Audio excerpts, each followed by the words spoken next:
All right, welcome back to the deep dive.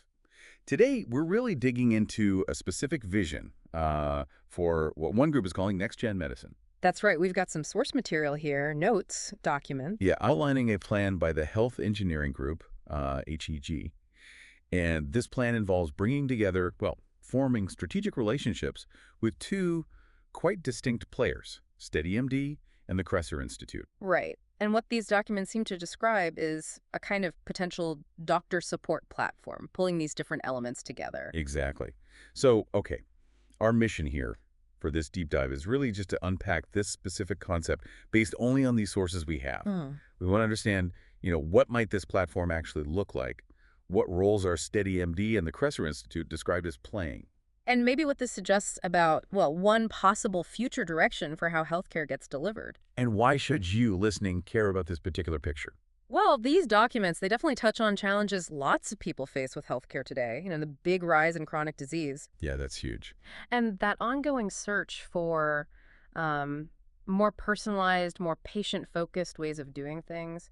This plan, it's presented almost as an answer to some of that. Okay, so let's dive in. Let's unpack what these sources reveal, starting with HEG's overarching vision and the players they want to bring in. So the materials state it pretty clearly. Health Engineering Group intends to form these strategic relationships with both SteadyMD and the Kresser Institute. And the goal behind this, like the driving force described in the documents. It seems to be bringing what they call top functional medicine doctors onto HEG's next-gen health delivery platform. Right. And the ultimate aim, according to these sources, is delivering world-class patient-centered medicine, which they also call personalized medicine. That treats the patient, not the disease. That's the key phrase they use. Treats the patient, not the disease. I mean, that's a really powerful contrast the sources are drawing there. It is. For anyone, navigating health challenges, especially chronic ones, that phrasing really highlights the promise this kind of approach aims for, moving beyond just managing symptoms. Right. To really look at the unique individual, their history, the potential underlying causes. It's all about a tailored approach. Exactly. It's presented as a fundamental shift, really, away from just the disease label towards the whole complex picture of the person's health and their environment. So, okay, how does HAG propose to actually build this platform? How do they deliver on that promise? The documents point pretty strongly towards SteadyMD for the foundational infrastructure. Yeah, the sources tell us a bit about SteadyMD's origin. Founded by childhood friends Guy Friedman and Yaron Gorin, they launched it back in 2016, initially as this direct-to-consumer online concierge primary care service. And what really stands out in that origin story, at least in these notes, is the specific focus right from the get-go on creating long-lasting and ongoing personal relationships between patients and doctors.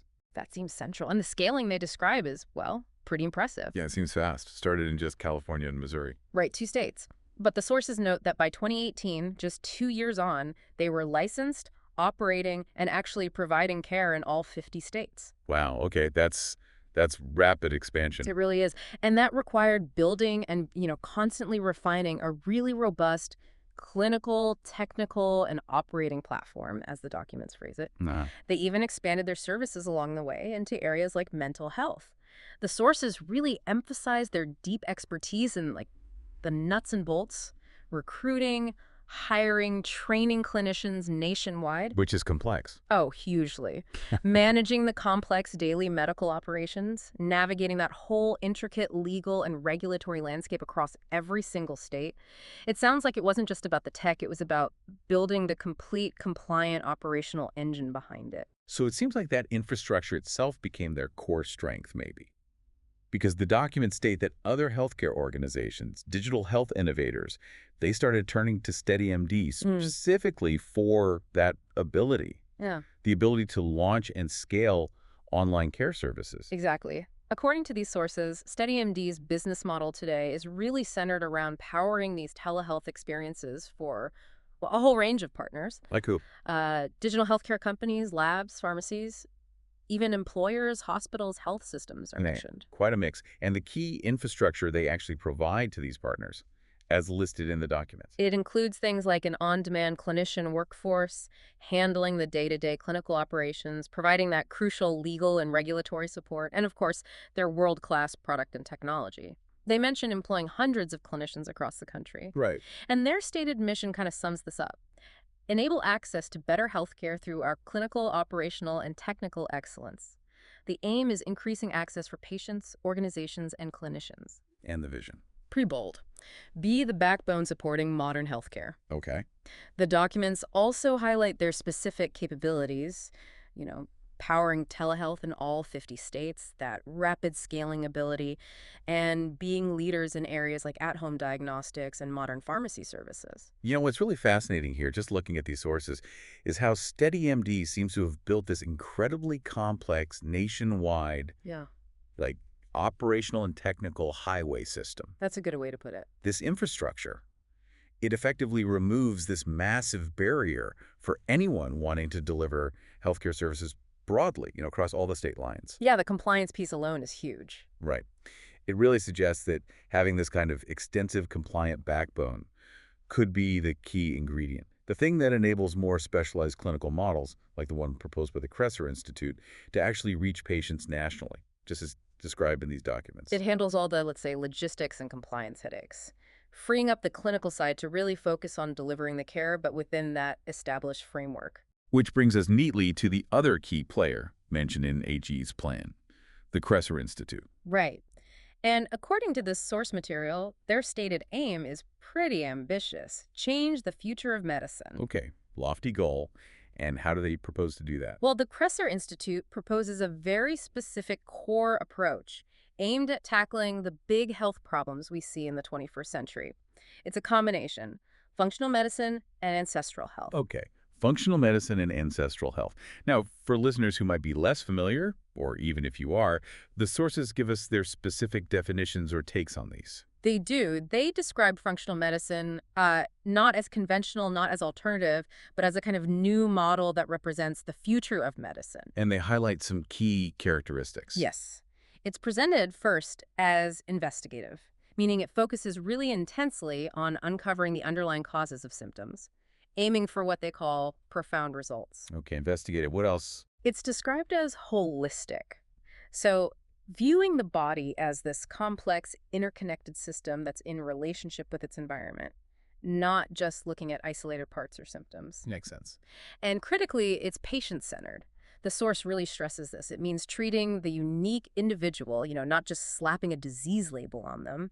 And that leads to highly individualized treatments. Right, back to treat the patient, not the disease. Exactly. And then there's the ancestral perspective piece. Yeah. How do the sources describe that? They describe that as focusing on the mismatch between human genes and environment and modern diet and lifestyle. Okay, mismatch. And this mismatch, according to the source, is seen as a major driving factor behind what they call the modern epidemic of chronic disease. I see. So how does that perspective help practically?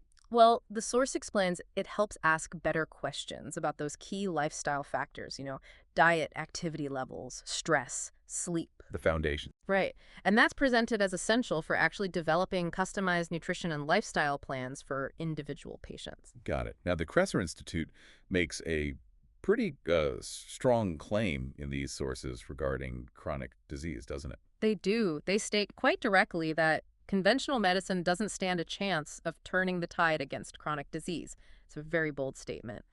And they issue a call to join the revolution. Join the revolution. Okay. And maybe to support their role in this proposed future, the documents include a quote attributed to Dr. Mark Hyman. Oh, yeah.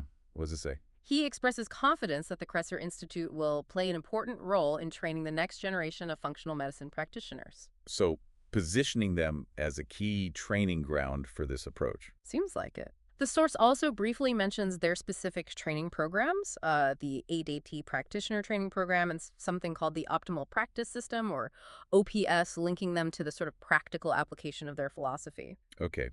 So if we try and connect this back to the bigger picture, the HEG plan, the Kresser Institute, based purely on these sources, seems positioned to provide the specific clinical, the engine or the blueprint for this platform. That's how it reads, yeah. It's not just any clinical approach being plugged in.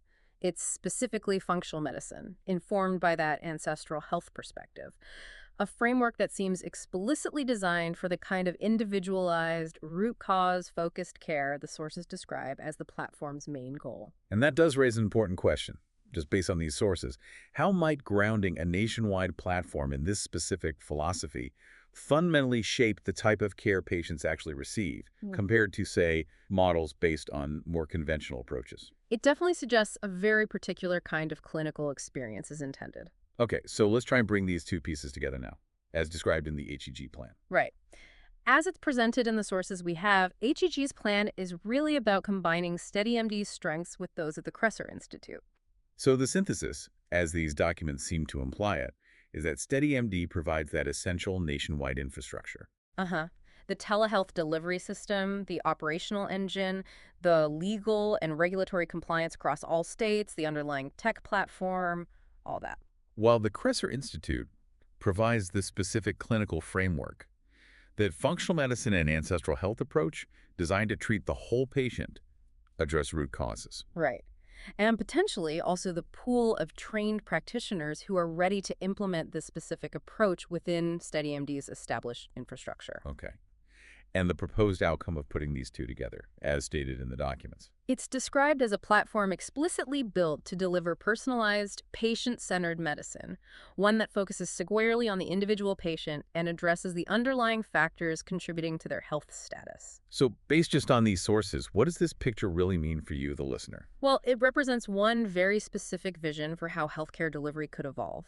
It shows a model that leverages really significant technological and operational capabilities. That's the SteadyMD piece. Right. Paired with a very particular clinical philosophy and training approach from the Kresser Institute. And it's all aimed at offering a potentially different kind of care experience. One designed specifically, it seems, to tackle chronic health issues in a highly individualized way. It's a glimpse, really, into one potential path for what these sources are calling next-gen medicine. Exactly. And that pretty much wraps up our deep dive into this particular set of source material. We've explored HEG's proposed plan for this next-gen platform, the really critical infrastructure role described for SteadyMD, The backbone. and the clinical foundation provided by the Kresser Institute, Yep. with their specific functional medicine and ancestral health approach. And it's important to reiterate, our entire discussion today, everything we've talked about, has been based strictly and only on the provided source material we had access to. Absolutely. So, drawing from the source's own strong assertion that conventional medicine, well, struggles with chronic disease, and their framing of functional medicine and ancestral health as a revolution and the future. Here's a final thought for you to consider. Okay. What key questions does this specific vision raise for you about how different models of healthcare, leveraging both powerful technology and very particular clinical philosophies, might best meet the growing challenge of chronic illness in the years ahead? Something to think about.